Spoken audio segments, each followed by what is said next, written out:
In July of 2022, Pakistan was hit with severe monsoon floods. People ran out of food, water, and a roof, and several goods were washed away. It was during this time that the entire country united and helped the affectees in every way possible. However, one thing that was not just neglected but was labeled a luxury item were sanitary products for women, making us realize the presence of period poverty in this part of the world. People did not consider this a necessity in a situation of crisis, and this is just a reflection of the cruel reality of this society. Such instances make us realize the importance of research in this area. Several researchers tried to identify the reasons for this period poverty and came up with these. They found that firstly, there is a lack of awareness alongside gross neglect, accompanied by a lack of facilities. The social taboo doesn't help either. Imagine girls not being allowed to go to school during their monthly periods in rural areas, for instance. Women aren't comfortable talking about them, and then they end up practicing unsanitary menstrual management practices, all contributing to the bigger problem. Researching even further, we found that according to a recent study by UNICEF in 2019, multiple sustainable development goals related to health, education, gender equality, water, sanitation, and hygiene cannot be fully realized without paying attention to and investing in menstrual health and hygiene. Fortunately, people have started realizing this issue and have done a significant amount of research on period poverty across the subcontinent. Our fellow neighboring country made a movie called Padman, depicting how women are ostracized from society when they are on their monthly period. This is where we identified the big problem and realized the need for menstrual health education amongst women who are deprived of such knowledge due to the reasons mentioned earlier. And this is where Mai comes in. Mai is a transformer based Urdu chatbot for menstrual health. Mai herself is a 50-year-old woman based in interior Sindh. She is like a mentor who will be helping young women who have access to phones but are sadly from disadvantaged backgrounds and answering any questions they might have regarding menstrual health without the need to communicate with any real human.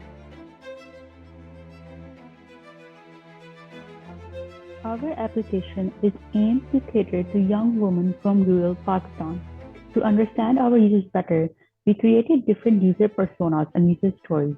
An example of someone who could benefit from our application includes a maid who has to perform quite a bit of physical labor as part of her job. She is not sure how to manage her menstrual period so that she is able to do her job well and not compromise on it due to the pain caused by her menstrual period. She can then share her concern with Mai and receive guidance and advice accordingly. The interesting thing is that although people have done a lot of research regarding the menstrual health situation in South Asia, but in terms of creating something that would help them answer their questions, there's hardly much work done. The few examples we have in front of us include a chatbot introduced by Always called Alia, which is incorporated on their website. There are also period trackers like Hello Clue and Flow who help with period tracking and predictions and have a huge amount of questions answered, but you have to manually go through them to find your answer. Snehai and Big Sis are other AI based initiatives that were introduced to fulfill this purpose. The main problem with all these are that they're based in English or are integrated on platforms like Facebook, so people cannot anonymously access them. We also found a chatbot based in Urdu, which is in fact in Sindhi as well, called Raji, that aimed to answer questions regarding menstrual health too. But the main problem with it was that it is currently hard coded or retrieval based, meaning they could only answer questions that were stored in the database.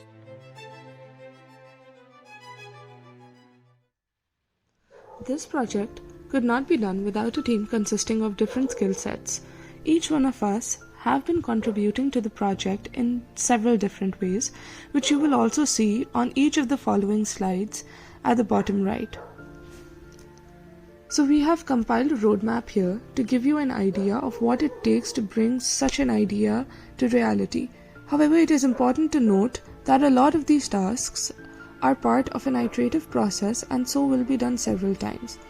Anyways, we have divided our project into 3 parts. The first part is the data collection and data curation step. So in terms of data collection, our external supervisor Jaya Rajwani gave us some flowcharts about topics related to menstrual health, which we use as a starting point for our project. Now all this data has been validated by a doctor, and these are examples of how the flowchart looked like, which shows a sample conversation between a user and an agent. Now we had to transform this, so this is how we transformed our data set into something that could be used to train the chatbot. Now it is interesting to mention that how we made sure to add conversational flow or conversational instances to the data set instead of just question and answers, as we're aiming to make conversational chatbot with as natural of a conversation as possible, just like a mentor would talk to a mentee. Now this data was definitely not enough, and we went on to scrape data from Reddit. Now this was a great source of information since there was a lot of people that had questions, followed by Q&A, and followed a conversational flow where a person may have some question and people replied to them in subsequent messages. And now this gave us a lot of data. We were also suggested to use websites that had tons of authentic and reliable information regarding menstrual health. Hence, we also used websites like Hello Clue and Flow and were successful in getting a huge amount of data from these resources. But this was still not enough. It is worth mentioning here that a lot of the data that we collected were from resources that were aimed towards developed countries, the West, and their problems and queries are very different from those that we get from the less fortunate women of Pakistan.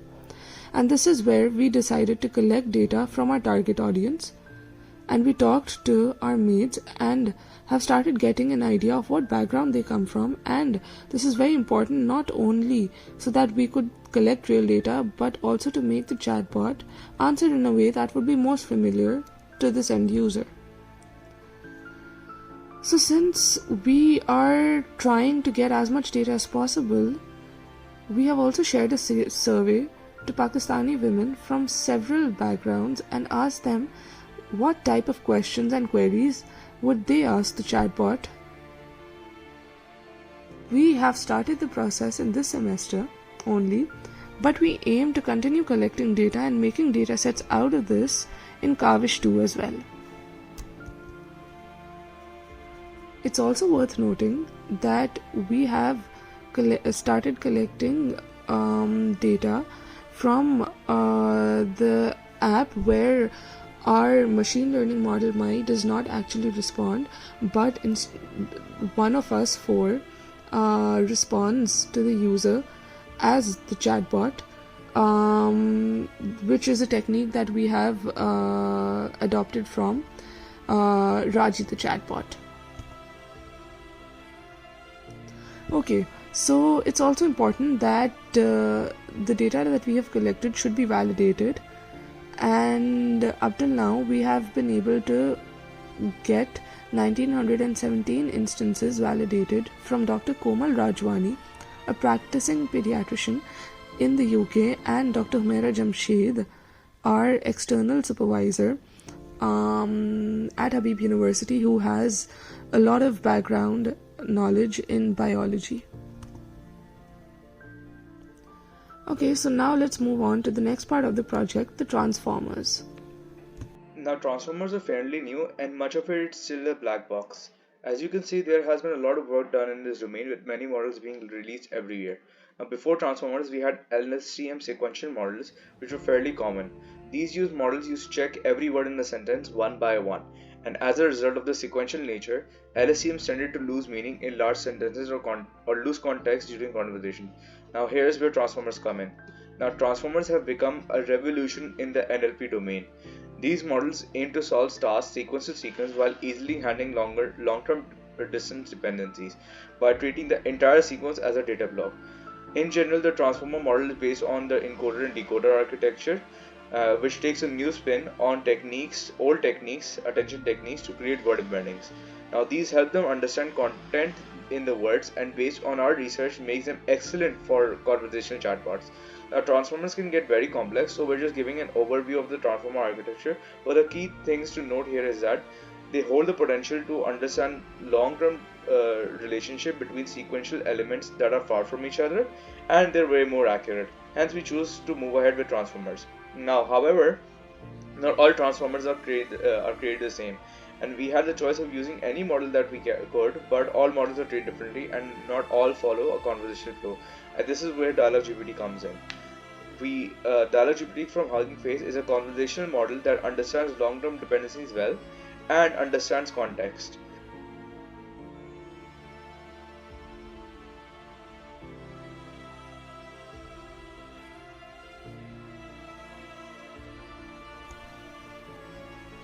Once we collected some significant data, we went on to fine-tune Dialog GPT by training it on our data.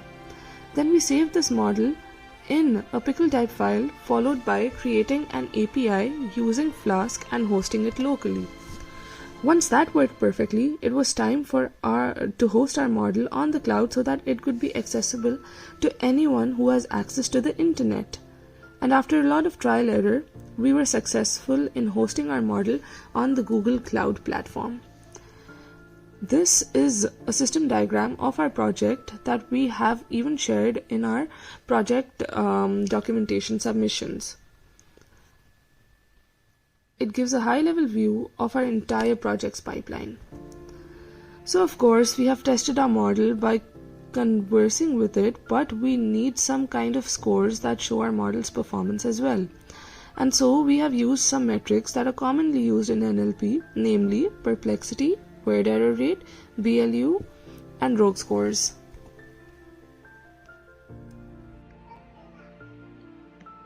Though all of these models are used in NLP, a big inconsistency is that not all papers follow the exact pattern when it comes to performance metrics. BLEU evaluates how well the transformer model is able to translate a text into another word, and as you can see, our model performed really well. However, as you can see, domain-specific chatbots do generally perform well on BLEU as compared to open domain chatbots. This highlights that our model performs well on our datasets, but it is not enough, and we need some human evaluation checking the relevance, informativeness, and human likeness with the responses, similar to Dialog GPT, and this will help us compare how well our model compares in the real world.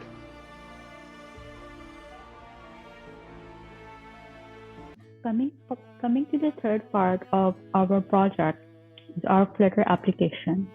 So we have collected the data and we have trained the model using transformers, but without an application that a user could use to check the model, our project is incomplete. Hence, we started working on our mobile application right away. Our application includes the login and register screen where the user has the option to create an account or log in as guest while maintaining their confidentiality.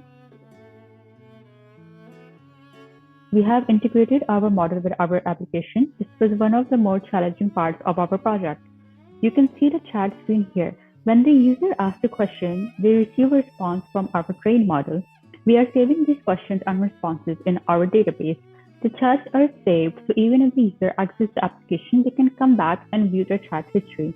The wallpaper and all the other image assets that you see on the application have been personalized and made by us from scratch. We also showed these designs to various people to constantly get feedback and make it as user-friendly and appealing to the user as possible. We have also incorporated a feedback option in My for anyone using the app in the beta testing phase to leave in suggestions for us to work on, and we are very excited to incorporate these changes in the app as we receive them. We have done a lot of talking, but since actions speak louder than words, how about we actually see a video of how our application works?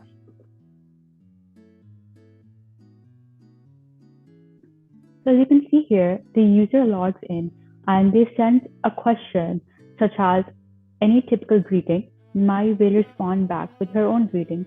And now the user can ask from a variety of questions regarding menstruation, such as when do periods start or what type of products you use during menstruation, and any health related concerns related to the menstruation that the user may have, and My will guide them and direct them accordingly. They may also ask My questions related to, taboo during menstruation and such as asking Mai, can I go to school during my period? And Mai will ensure the user that your period should not stop you from doing things that you usually do. You can still go to your friends, play sports, and do all the things you could normally do.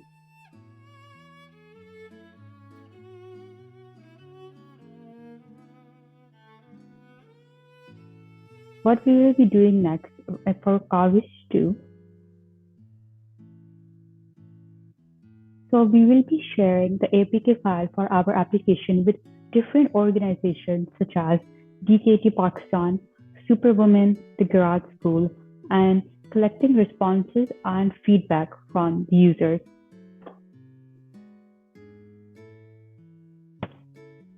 We will also be translating the data that we have right now into Urdu and training the model again with this updated data. The technical challenges we faced included collecting data from many resources and getting them validated. Now, next, we will be working on translating them into Urdu. Moreover, till today, simple neural networks remained a black box.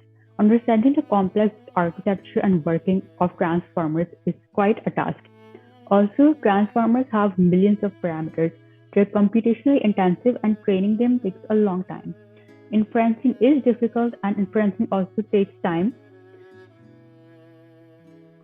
Moreover, while working in Urdu, we expect to find some trouble training a monolingual model such as DialoGPT, but during our literature review phase, we actually learned about a group of Swedish researchers who had success in training a monolingual model in Swedish. So we do have some hope in this regard. However, if this does not work, we will be searching for more transformer models. Okay, so thank you so much for hanging in there. These are some of the references that we have used in this presentation.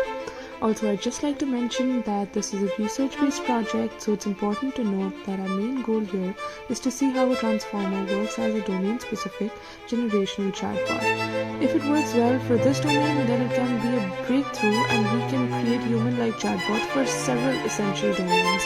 Thank you and goodbye.